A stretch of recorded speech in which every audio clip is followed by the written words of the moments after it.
you mentioned, not necessarily having worked on a specific GPCR. GPCRs are always floating around in everything that we do.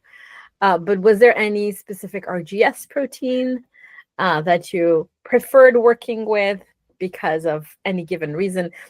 I always ask this question, what's your favorite GPCR? But depending on the guest, I even got sometimes someone saying, well, actually they have a preferred or a favorite phosphorylation site, which I thought was really cool.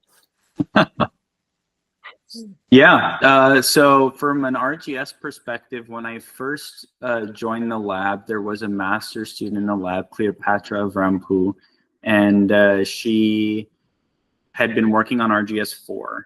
And there was this very interesting phenotype the lab found where as a mouse in either inflammatory or like nerve ligation pain, was starting to enter what we consider the chronic pain range, which is about 3 weeks. The mice that were constitutively RGS4 knocked out started recovering spontaneously. And this is a recovery that is very rare to see at the preclinical level. In that study, they looked more, I believe, at like how specific thalamic circuits were affected and how that affected metabotropic glutamate receptor signaling. So that's a great tie to GPCRs. Unfortunately, I wasn't part of that project that much.